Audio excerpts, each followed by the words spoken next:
Welcome back to the Piracy Iceberg, where last time we explored famous pirates like Blackbeard or William Kidd. I highly advise you to go check out that part first before watching this one. Today I will cover entries ranging from the lost treasure of Lima, worth around $1 billion, or the female Chinese pirate commanding the largest pirate fleet in history. Stick around, get comfy, and explore the deeper parts of the Piracy Iceberg with me.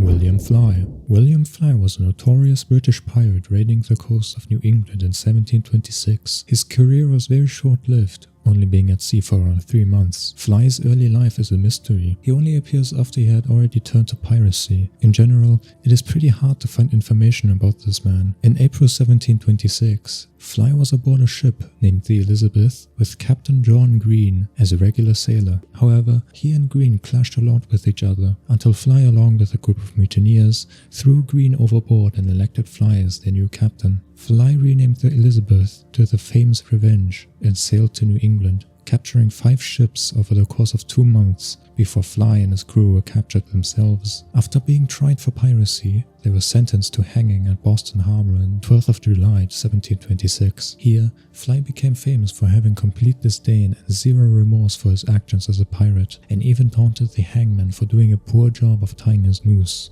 Allegedly, Fly tied the noose and put it around his neck himself, saying as his last words, quote, "Our captain and his mate used us barbarously. We poor men can't have justice done us. There is nothing said to our commanders. Let them never so much abuse us and use us like dogs. All masters of vessels might take warning of the fate of the captain that he had murdered, and to pay sailors their wages when due." In other words, this was a warning to all captains to pay their sailors on time and treat them accordingly, as to not lead them to the path of piracy themselves. His body was shown off as a warning to not turn to piracy at Nix's Mate Island and Boston Harbor. Fly's death, many historians mark as the true end to the golden age of piracy, an end to a legendary era in history.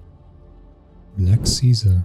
Alright, this is a long one. Black Caesar was an alleged legendary pirate who was renowned for being a black pirate who climbed his way out of slavery in a time where white and black men were treated unequally. In fact, piracy was a great way to earn one's way out of slavery. It is thought that of the around 10,000 pirates in the golden age of piracy, around a third were freed slaves. While most of them had to do the lowest tasks on a ship, like carrying around cargo or keeping the ship clean, many captains instated a meritocracy, a revolutionary concept in the 1700s. So many slaves were able to arm themselves, vote, and receive an equal share of the booty. Black Caesar was allegedly one of these men, though importantly, there are 2 men going by the name Black Caesar, both renowned for piracy. For simplicity, I'll refer to the later one as Caesar II. Black Caesar's early life is shrouded in mystery. As the story goes, he was tricked on board a slave trader's ship along with a few of his associates and held captive until they neared the coast of Florida. Here, the ship was hit by a hurricane, threatening to sink the ship. Caesar and a friend of his escaped on a lifeboat and survived the storm. With the small boat,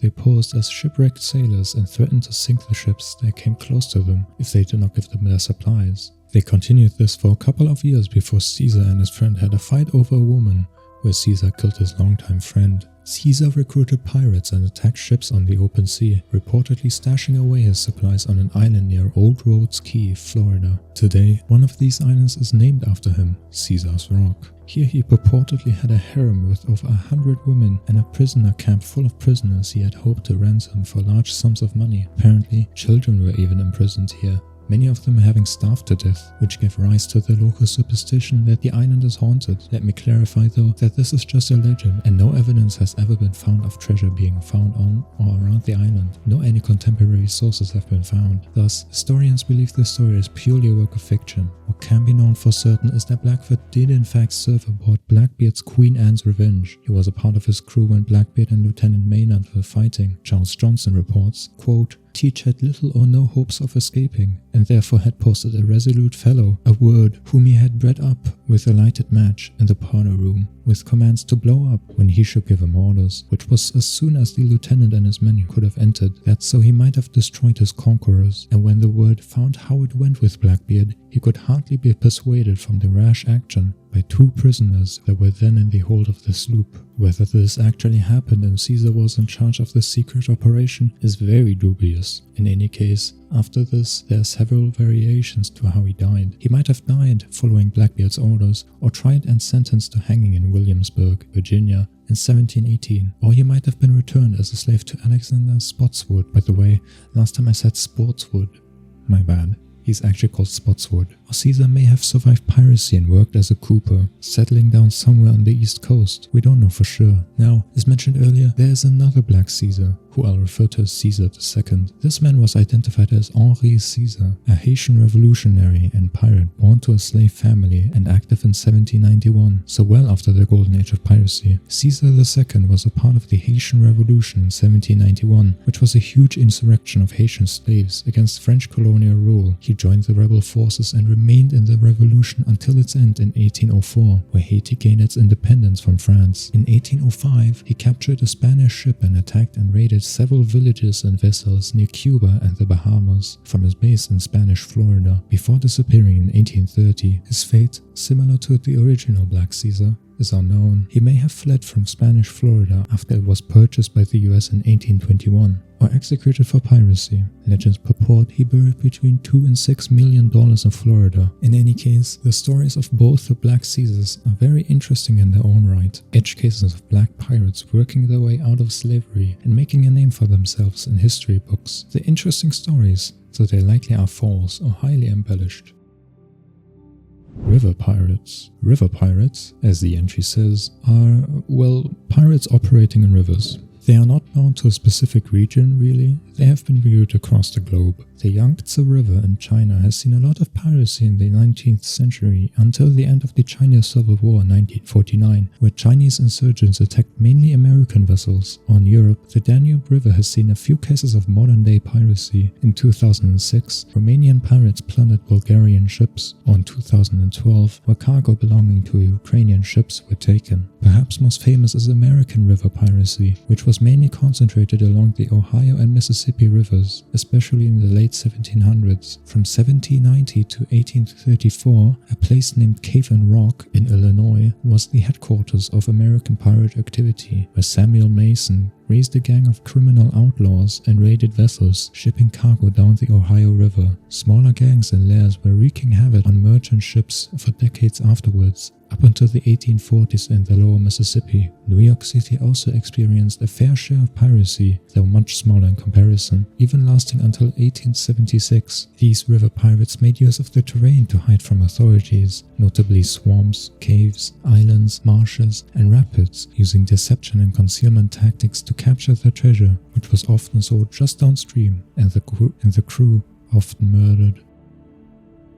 Flying Gang. The Flying Gang refers to a group of privateers turned pirates, outlaws, in the post-Spanish succession period. As you may know, pirate ships had to go to port at some point, mainly to refit their ships, recruit new sailors, or to restock on supplies, but they could not do this everywhere since they would risk capture by authorities. However, some ports proved to be essentially pirate safe havens due to weak local authority. One of such ports was Port Royal, a port close to modern-day Kingston in Jamaica. It was once the largest and most prosperous city in the Caribbean, but was pretty much razed to the ground by a severe earthquake on June 7, 1692, and by its accompanying tsunami. Up until then, it was considered, quote, the wickedest city on earth by many. Roche Brasiliano, for example, regularly refitted his ship in Port Royal. After the conclusion of the War of the Spanish Succession, which saw many privateers unemployed, and Port Royal's destruction, many made their home in Nassau or New Providence Island, and this is because of the huge Spanish treasure fleet which sank in 1715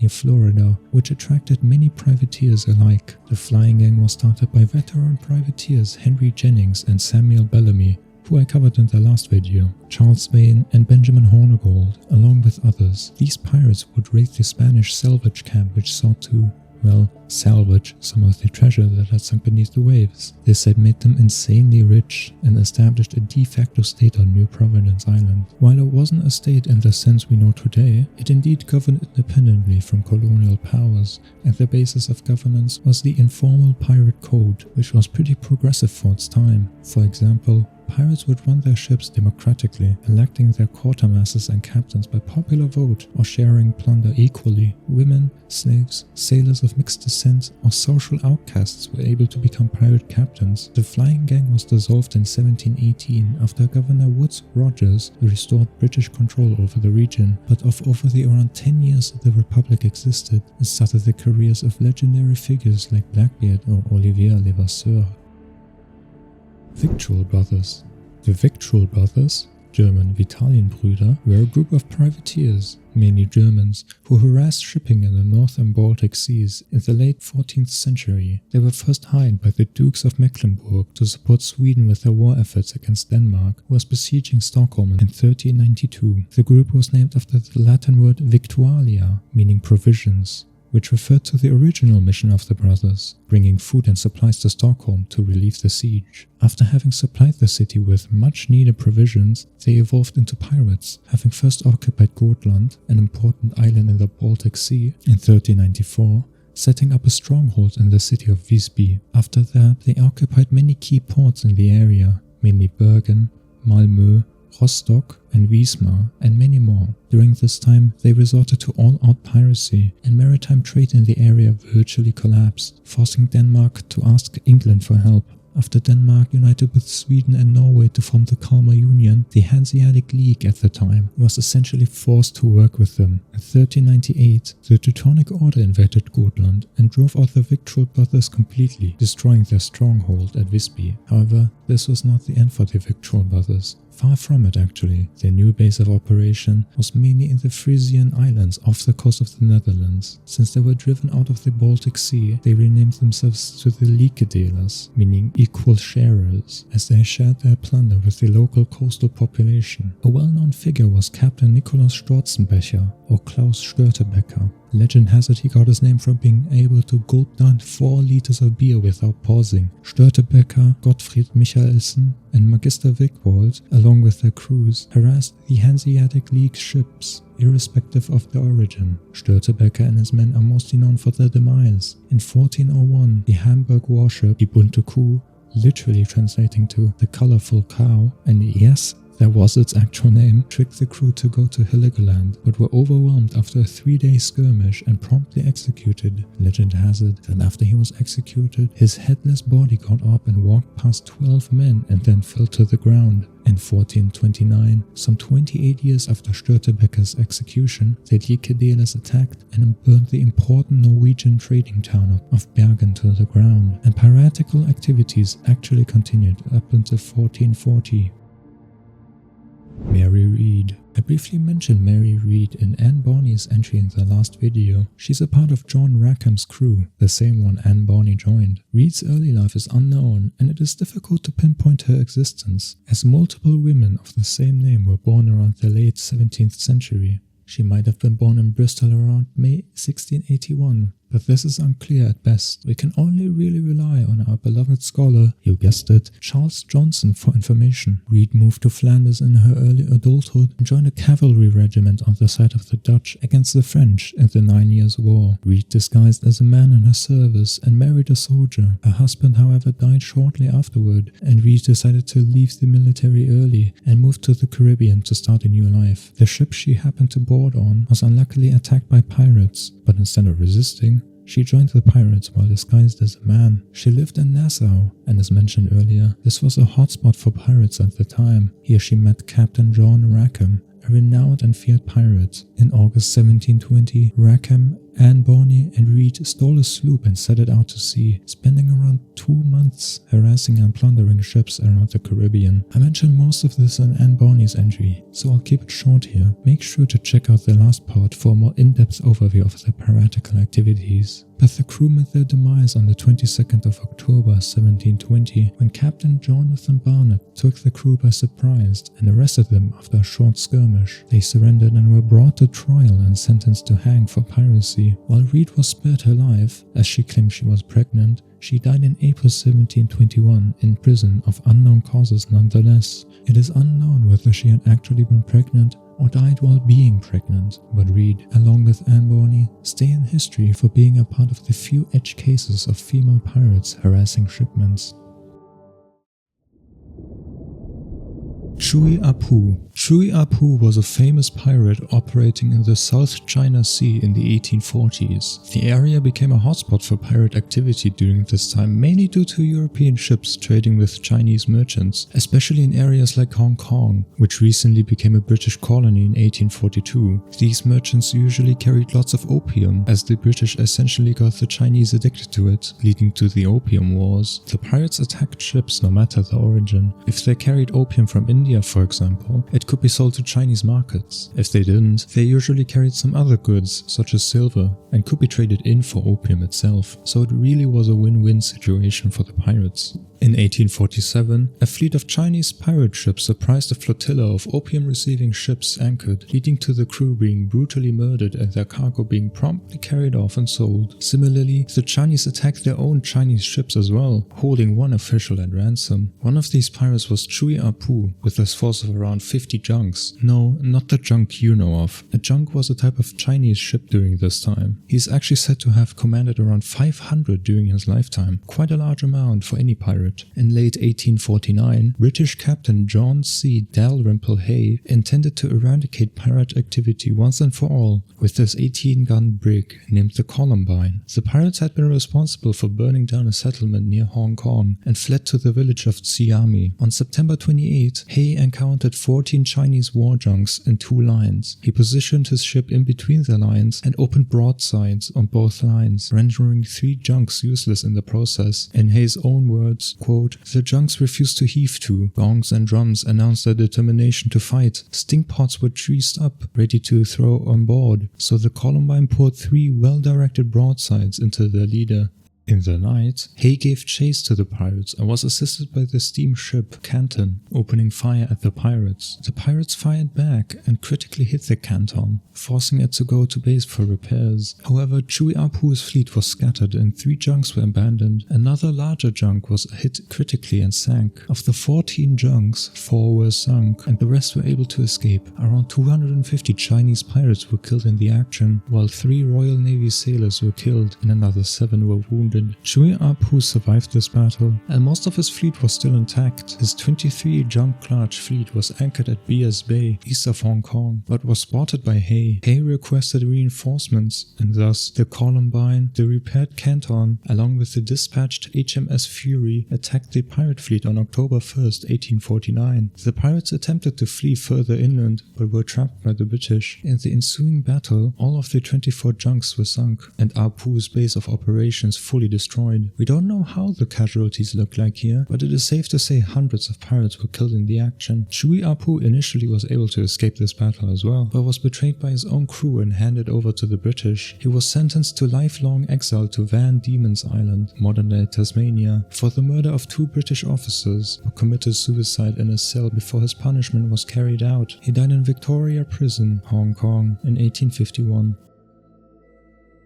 Brethren of the Coast. The Brethren of the Coast were a loose group of buccaneers that formed a pirate government during the 17th and 18th centuries during the buccaneering era. They mainly operated in the West Indies. During this time, the West Indies was way more populous and flourishing than the fledgling colonies of North America, like New York or Boston. Especially in the 30 Years' War between 1618 and 1648, the population boomed. Side note, this is considered one of the deadliest conflicts in human history. Places like Germany saw a population decline of around 50%. I feel like I should make a standalone video on this war, as it really isn't in the public consciousness at all. You may know the war was mainly sparked because of the Protestant Reformation, which saw many European states convert to Protestantism, away from Catholicism. This led to a lot of violence, and Protestant communities, mainly French, British, German and Dutch, were persecuted by Catholic communities. These Protestants were given letters of marque by the governments, commissioning them to raid Catholic French and Spanish shipping routes in the Caribbean in order to disrupt their economies. This was, of course, very enticing, as they would get a chance at some of the massive wealth coming out of the Spanish Main. These privateers were soon after joined by local buccaneers, African sailors, fugitives, outlaws, thieves and criminals alike from Europe, aiming at their chance to plunder a Spanish ship ship or settlement full of riches. The Brethren operated mainly from two ports, Tortuga off the coast of Hispaniola and Port Royal on Jamaica. Tortuga was in particular a hotspot for buccaneers at the time. Around 700 to 800 buccaneers are thought to have lived there at the same time, often in very primitive conditions, unorganized and in very inaccessible areas. During the 1650s and 1660s, the buccaneers projected their power outward, attacking Spanish settlements like Santa Marta, Rio de la Hacha or Maracaibo. It is here that François l'Olonnais journeyed to Maracaibo and Gibraltar in 1666 to 1667, as mentioned in Tier 3. The local governors, especially the Jamaican and Tortugan, could not really do anything against these buccaneers, as they were extremely powerful and could not be controlled. Their governors were reliant on their buccaneers for protection against the Spanish, as well as generally being able to get a foothold in the New World. The latter reason was seen as the major reason why the French and English back in Europe did not try to stop them, instead tolerating them, although it was like playing with fire. Throughout the early 1670s, the area remained a safe haven for pirates, launching a bunch of attacks on Spanish settlements and shipments. The Brethren of the Coast are widely considered to be one of the few pirate republics. Like the Flying Gang mentioned in the last tier, the Brethren were not really a state, but more of a broad coalition of people sharing the same ideals. They were mostly Protestants after all, thus had a code of conduct progressive for its time, that being democratic elections on captainships and quartermasters, hierarchical command authority, individual rights, equal share of plunder, and legislative decision-making. One man you'll often hear when talking about the Brethren is Henry Morgan, a buccaneer who is widely considered the de facto leader of the coalition, being the one who influenced the unwritten pirate code of the time. In the end, the Brethren waned in power, mainly due to the Treaty of Madrid, signed in 1670, where the English renounced their claims in the Caribbean, but also rise in slave labor, stronger local governments, and socio-economic and military changes in the late 17th century led to the eventual disappearance of the Brethren of the Coast and Tortuga and Port Royal in its entirety.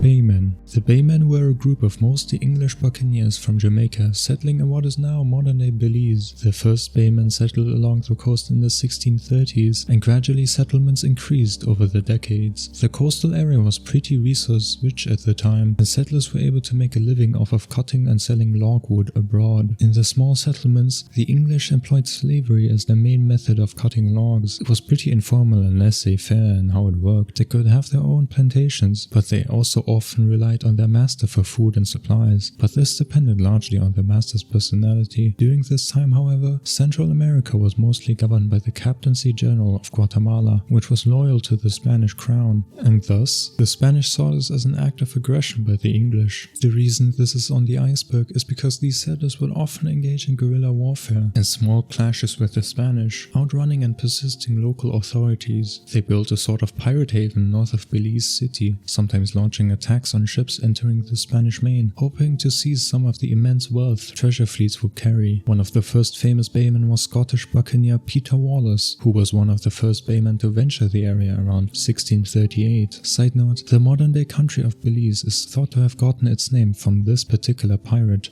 The Spanish called Wallace Willis, Walix or Valis, morphing into Balis, and finally ending up at Belize over the centuries. Just a fun fact I found while researching. With the population growing steadily, he and the baymen developed a system of government called the public meeting. I can't seem too much information about how the system worked, but I assume it is similar to that of the Brethren of the Coast. Over the decades, more skirmishes with the Spanish ensued, leading the baymen to be driven out of Belize at least 4 times between 1717 and 1780, to the signing of multiple treaties, allowing the baymen to stay in the area, as long as the British would evacuate their subjects elsewhere. This did happen, but formal control was established after the Battle of St. George's Cay in 1798, where the baymen, with the help of their own slaves, won out against the Spanish. Over the decades, logwood diminished and the baymen had to explore the jungles deeper, clashing with the native Maya and Garifuna populations frequently, though it slowly calmed down by the end of the 19th century. All things considered, the baymen seem to be pretty unknown, at least I've never heard of them, and it is an interesting look at how the British tried to assert control over Central America and siphon off of Spain's riches.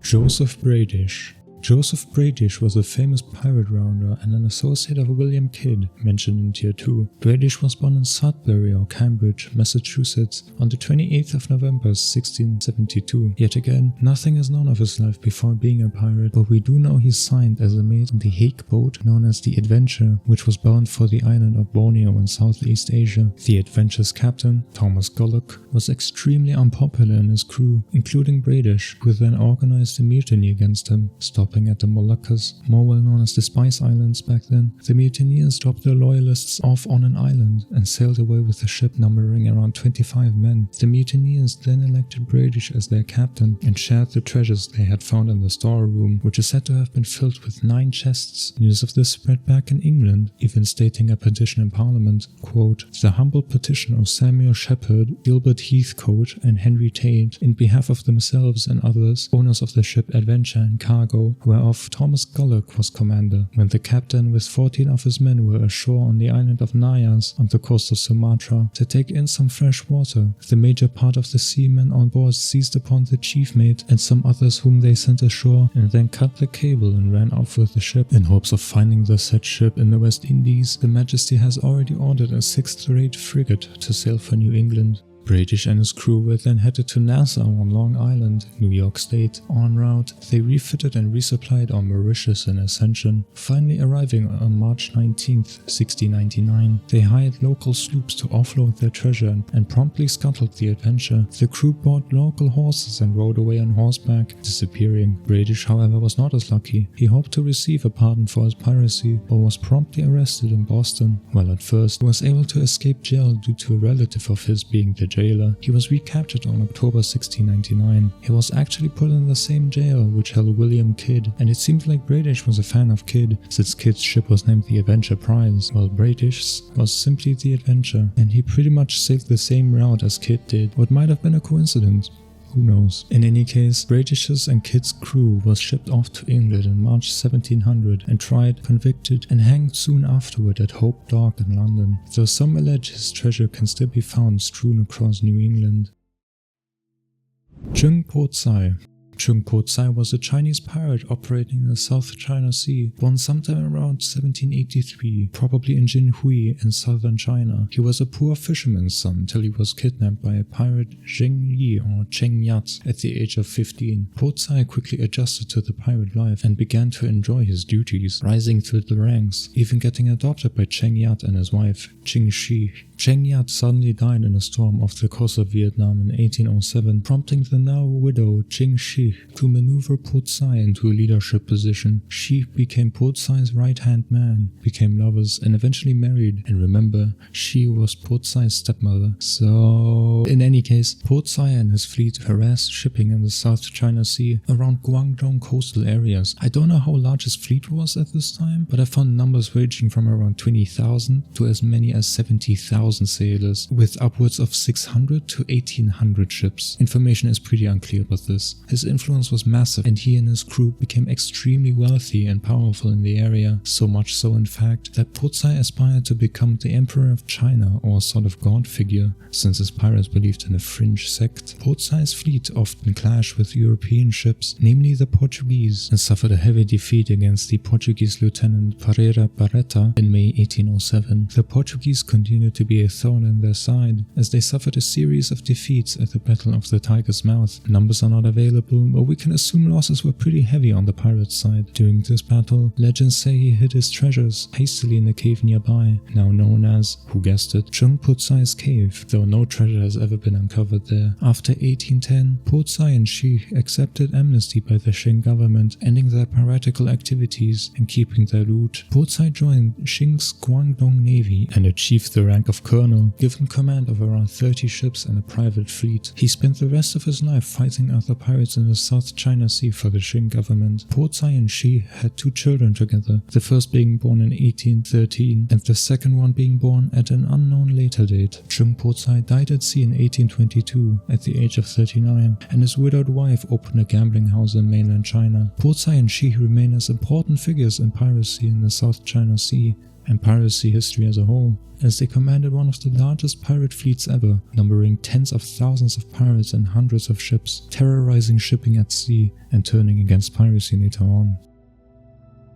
Grace O'Malley. Grace O'Malley was a female Irish pirate born around 1513 in County Mayo, Western Ireland, gaining infamy as Ireland's pirate queen. She was the daughter of O'Malley's chieftain Owen Dubhdara O'Malley, a clan very proficient in seafaring. The clan's territory spanned areas along the coastline of County Mayo, mainly along Clew Bay, a body of water with many small isles strewn around. From an early age, she learned how to sail and gained extensive knowledge on life on a boat, taking part in plundering and piracy missions. She was raised in family castles near Belclare and Clare Island, probably being taught how to read and write at a local monastery. Her plundering led her as far south as Spain and as far north as the Outer Hebrides near Scotland, mainly picking up cattle for her clan. Her galleys took inspiration from Viking longships, being very large and fitting as many as 200 men, while also being very maneuverable and versatile. O'Malley and her clan traded a lot with the Spanish, trading iron, weapons and wine in exchange for fish, hides and fleeces, building a small trade route. Often she would plunder ships that she thought passed illegally through her waters. In addition, the western coast of Ireland was frequently attacked by North African pirates, which she helped fend off. When the Tudors invaded Ireland around the 1570s, Ireland's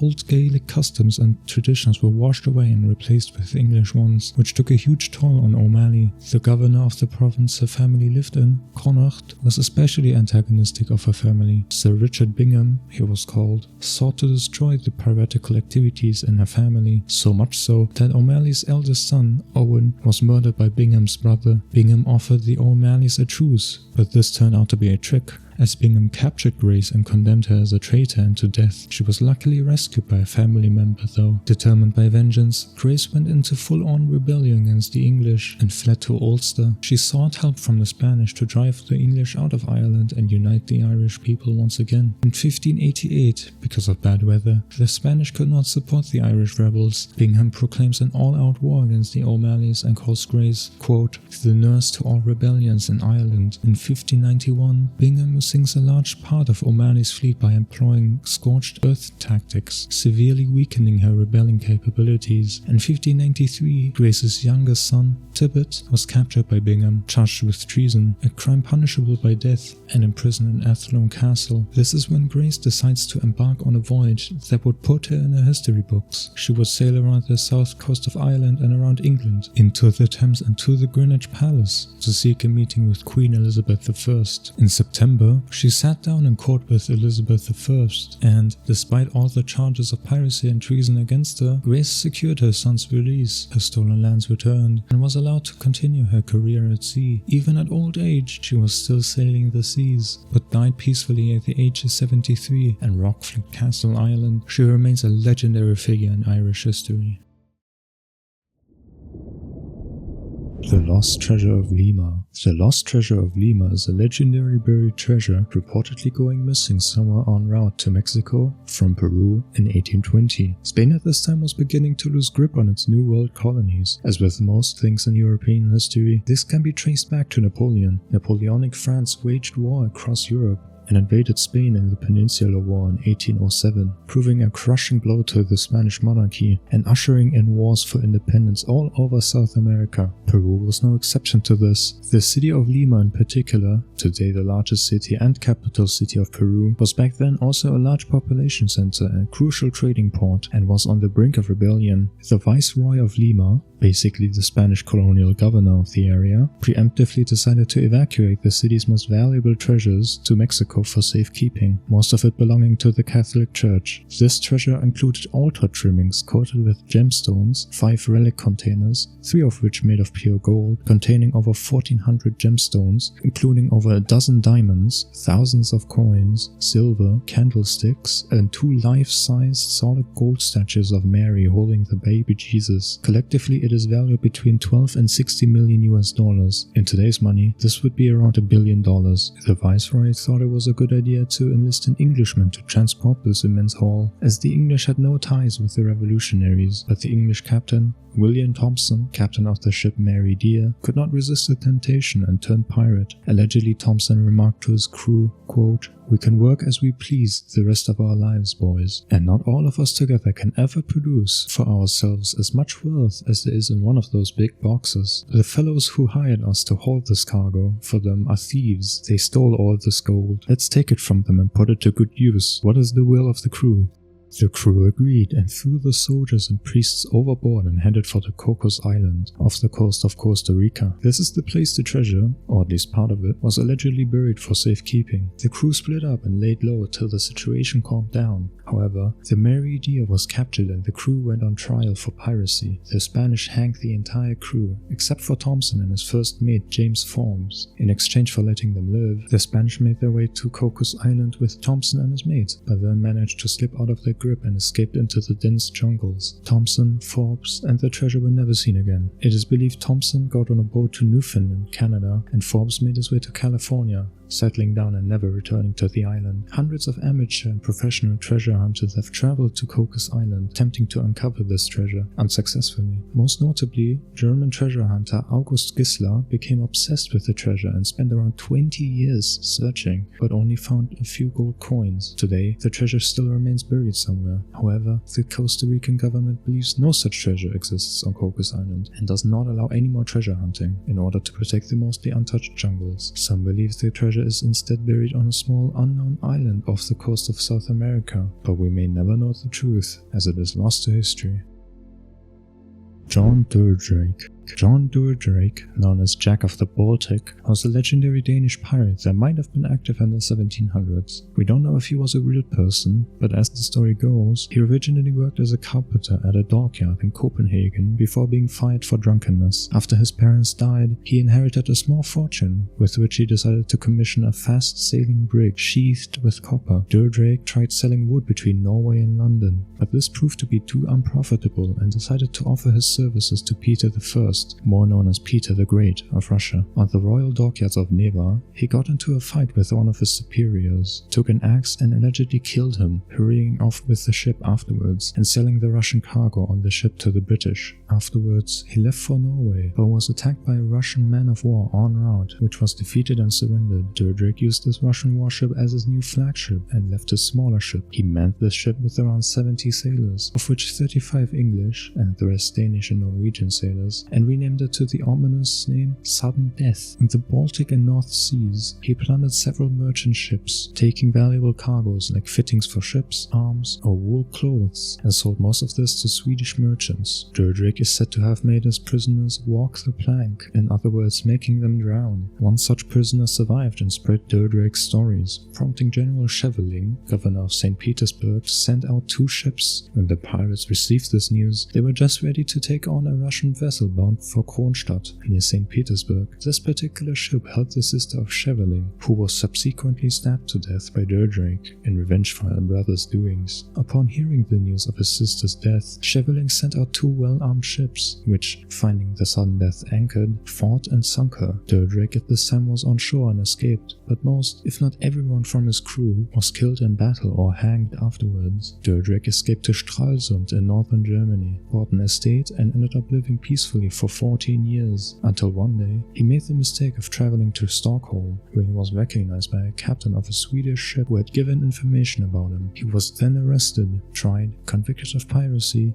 and hanged at port. In the end, it seems like the story of Durdrake is either fully or partly made up. In the historic records, there is no governor of St. Petersburg going by Scheveling, and Peter I died in 1725. Also, copper sheathing was not in use until the mid to late 1700s. It is very unlikely the story happened as it did, but perhaps it was an oral myth floating around, and its details expanded upon with similarly hazy details, perhaps making for a good cautionary tale or story to tell one's friends, but probably not something that actually happened.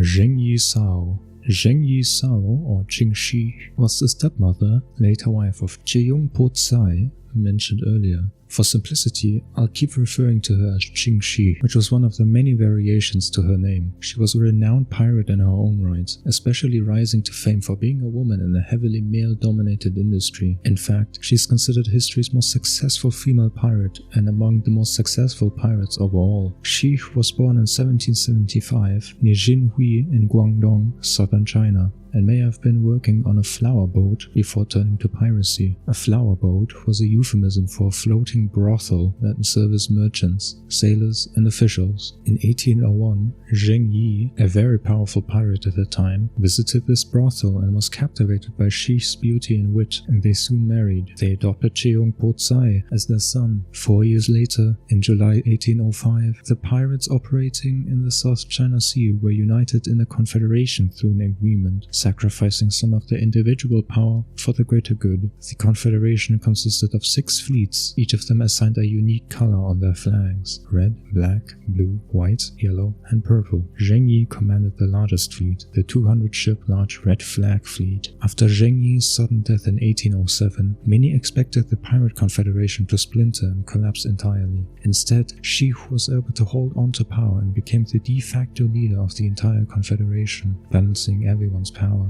While Po Tsai was the official commander of the Red Fleet, Xi operated in the shadows and had in effect the actual power. Sometime in 1807, they both married. It is unclear whether this was purely of romantic or sexual interest, or a strategically planned marriage to secure power. In any case, Xi solidified her command over the fleets. It is reported that, quote, Cheong Po Tsai obeyed Qing Shi's orders and consulted her on all things before acting.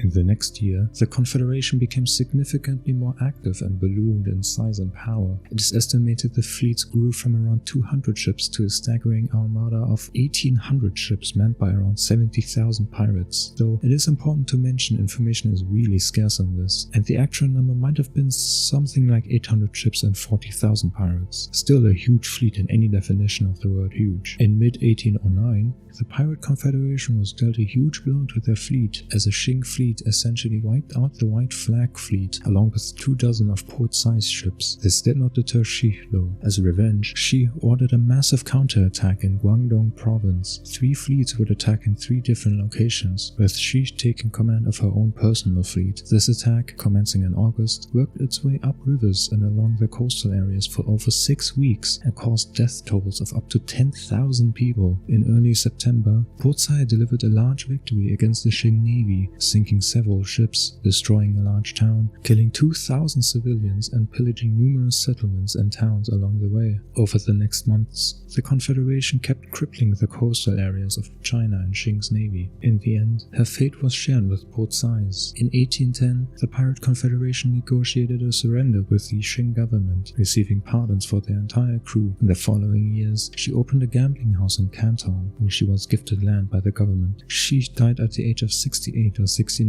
having led a relatively peaceful life after her pirate era. Dionysius the Phocæan. Dionysius the Phocæan was an admiral of ancient Greece during the Persian Wars of the 5th century BC. Basically nothing is known of his early life. We only know he was born in the town of Phocea, an Ionian settlement in modern-day Turkey. That's it. The only source we have on this is from the famed Greek historian Herodotus. His adulthood was littered with struggles. During the mid-500s BC, Ionian settlements rebelled against the Persians who were occupying them. The Ionians gathered together a fleet and put Dionysius in command. They joined the main Greek force at the port of Lade. Delivering a speech, he aimed to boost his men's morale. Quote, "Now for our affairs are on the razor's edge, men of Ionia, whether we are to be free or slaves. So if you will bear hardships now, you will suffer temporarily, but be able to overcome your enemies." Despite trying his hardest to make the Greeks willing to engage the upcoming naval battle against the Persians, almost 120 out of the 350 Greek warships abandoned the battle, leaving the rest to be annihilated by the Persians. This was an absolute disaster for the Greeks, and their naval capabilities could never hope to match the Persians in a one-to-one combat again. In wake of this predicament, Dionysius resorted to piracy. He used a small navy of 3 warships westward, anchoring in Sicily, where they set up their base of operations. He became active against Carthaginian and Tersinian merchants, mainly Etruscans and Punic shipping, though he left the Greeks alone. Not much is known about him after this, and it is believed he continued his piratical activities till dying on sea or dying of old age. In any case, Dionysius is an example that piracy is as old as time itself. Like mentioned at the very top of the iceberg, if there is a ship and a crew, there is bound to be piracy involved. This is living proof of that. Dionysius was probably a very pragmatic man.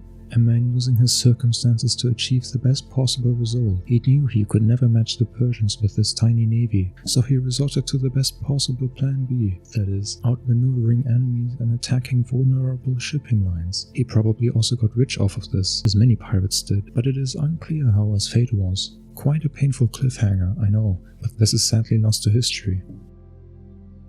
Polycrates. Polycrates was the tyrant of Samos from the 540s BC to 522 BC and went down in history of a stereotypical tyrannical ruler, though it is important to mention the main source of his life is from the aforementioned Greek historian Herodotus. Since it is the only source, the account is likely to be embellished or changed in order to make a point. In Herodotus's case, it would be to covertly denounce Athens' imperialism at the time, as Polycrates lived more than a century removed from Herodotus. In any case, he, along with a small force of only 17 men, 2 of which were his brothers, took power in a coup. Initially, they ruled in unison, but Polycrates seized power for himself after murdering both his brothers. At the very start of his rule, he owned a force of 1,000 archers and 100 pentacostals, versatile, long-range ships used for sea trade, piracy, and warfare. This, at the time, was the largest fleet in the Greek world. Herodotus writes, quote, "For Polycrates was the first of the Hellenes of whom we have any knowledge, who set his mind upon having command of the sea, excepting the deities of Greek mythology. Of that which we call mortal race, Polycrates was the first, and he had great expectation of becoming ruler of Ionia and of the islands."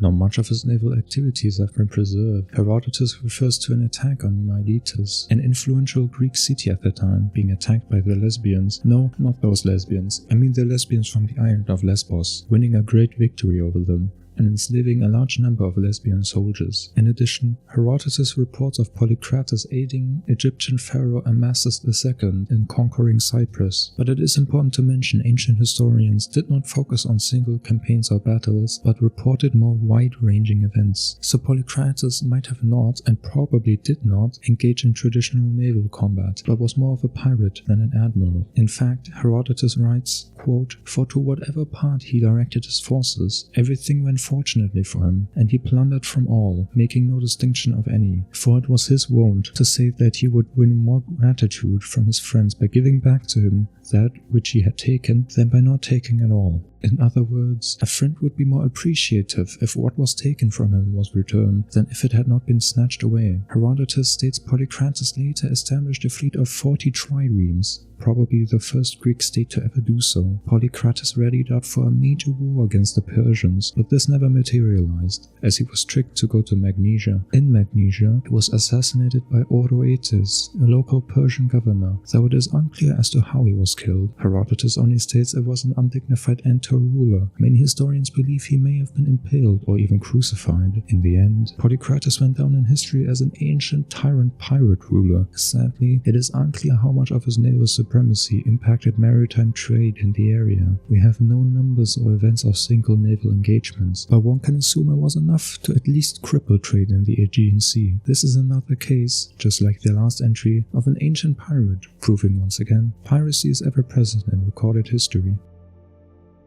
Teuta of Illyria. Queen Teuta was the ruler of the Illyrian kingdom from approximately 231 BC to 228 or 227 BC. Her name means something like Mistress of the People, or simply Queen. In the early Roman period, piracy was a very prevalent thing in the Mediterranean, especially where Illyria is located, which is modern-day Croatia. The Adriatic has many hidden inlets and bays, in which pirates would often hide in. The Illyrian kingdom grew considerably in the 200s BC, occupying what is modern-day Croatia, parts of Bosnia, Montenegro, and Albania. Queen Teuta is often considered the pirate queen of antiquity, but this is a bit misleading. She did not partake in piracy at all. She merely condoned, perhaps pushed it. For the Illyrians, including high society, piracy was seen as part of their culture and customs, seeing it as a legal profession, just like, for example, a carpenter was. In fact, 2 Roman envoys tried to negotiate an end to the piracy, as mainly Roman merchants were affected by this. Reportedly, Teuta said, quote, "It is contrary to the custom of the Illyrian kings to hinder their subjects from winning booty from the sea." As the attendants made their way back to Rome, Teuta allegedly ordered to kill an envoy that was outraged at his statements. This news spread to Rome, and this was enough of a reason for Rome to gear up and prepare for war against the Illyrians. In 229, Rome declared war on Illyria. An army of around 20,000 troops, 200 cavalry units, and a Roman fleet of around 200 ships were sent to conquer Illyria once and for all. Teuta was not prepared for this at all, as most of her fleet was standby at a Greek colony, raiding merchant ships in the Ionian Islands. The commander of this fleet betrayed Illyria and surrendered to the Romans, prompting the Romans to conquer coastal areas of Illyria. Before sieging the capital, Scotra, Teuta retreated to a fort and negotiated a peace treaty in early spring 228 BC, where she paid annual tribute to the Romans, and the Romans would get some coastal areas in Illyria. But this officially stopped piratical activities. The Illyrians would rise up once again, however could not stop further Roman incursions into mainland Illyria, eventually conquering it altogether. Teuta would abdicate Data in 227. It's important to keep in mind that most, if not all, of these accounts come from mainly Roman sources. The Romans were, understandably, pretty hostile toward the Illyrians, so some accounts of her should be taken with a grain of salt, as they might be biased. And sadly, we don't really have sources of what the extent of the piracy really was. Once again, ancient historians usually did not record singular piratical activities. The rise of Rome meant the steady decline of piracy in the Mediterranean over the centuries. It's no coincidence the Romans called the Mediterranean Mare Nostrum, meaning our sea, as they had a firm grip of what went on in the Mediterranean. Thus, when the Western Roman Empire fell in the 3rd century CE, piracy became more prevalent once again.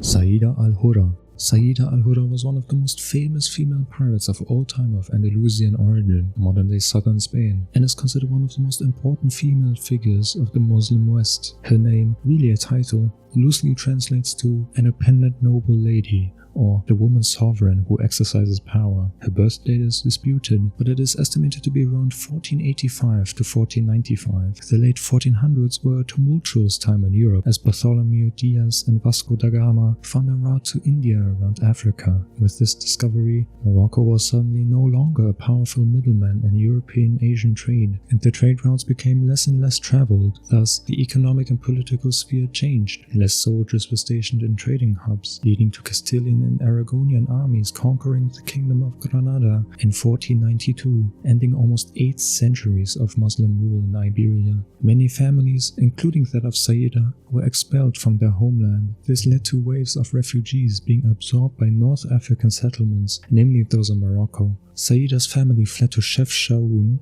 I don't know if that's right, a city located in the Rif Mountains, in order to flee from the Spanish Reconquista. Saida's family was a part of a noble clan known as the Rashids, who claimed descent from the Prophet Muhammad. In Chefchaouen, she received a good education and lived a comparably happy and peaceful childhood. She reportedly excelled in languages, including Castilian, Spanish, and Portuguese, as well as showing major interest in theology. In 1510, she married Abu Hassan al-Mandari, the then governor of Tetuan, since 1505. Tetuan at this time was an important port, a fortified town also serving as a tactical base from which to launch maritime raids. In fact, the Portuguese raised it in 1400. A man named Al-Mandari rebuilt it and restored the city's importance once again, somewhere in the 1580s. However, it is unclear whether this Al-Mandari was the Al-Mandari Saida had married, or perhaps a son or nephew. In any case, Saida learned a lot from her husband, assisting him in business affairs. She was a de facto vice-governor and used her wit to establish herself as an independent political leader in a world dominated by men at the time. This was nigh unheard of, but very impressive indeed.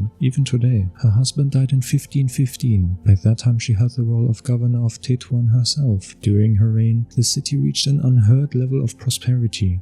How did she do this? Well, you're watching a video about pirates, so you can probably figure it out yourself. She never really forgot the humiliation she faced when fleeing Granada from the Spanish invaders, and thus piracy was her way of taking revenge on the quote Christian enemy. Saida established an alliance with a man named Hayreddin Barbarossa of Algiers, famed admiral and corsair of the Ottoman Empire. These two proved to be a great team. Spanish sources dating from 1540 recount attacks on Gibraltar and the loss of much booty and prisoners, for whom Saida demanded ransom. The Portuguese meanwhile, quote, prayed to God to allow them to see her hanged from a ship's mast. Sebastián de Vargas, a royal envoy to the Portuguese court, characterized her as, quote, a very aggressive and bad-tempered woman about everything. It is safe to assume that during these years, the Western Mediterranean was heavily controlled by Saida's and Barbarossa's fleets, though it is important to mention that Morocco itself did not have a navy and solely depended on mainly Ottoman privateers seeking treasure from the Spanish and Portuguese. Her power waned in 1541 as she became more and more aggressive with her foreign policy, prompting the governor of Ceuta,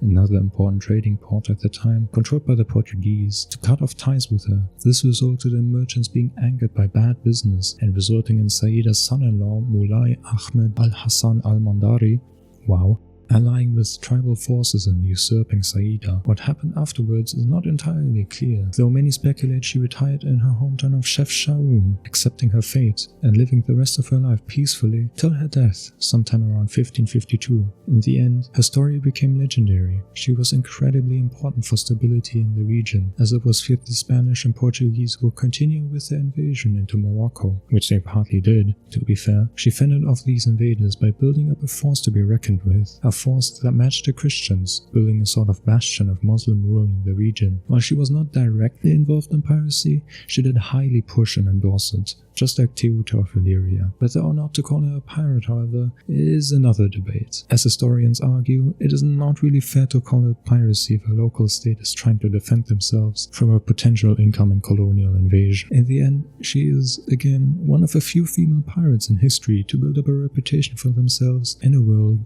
dominated by men. And that was it for part 2 of the Piracy Iceberg. The final part exploring the last 2 layers will release when it's ready. Up until then, leave feedback in the comments below if you like, but most importantly, thank you for watching. Cheers!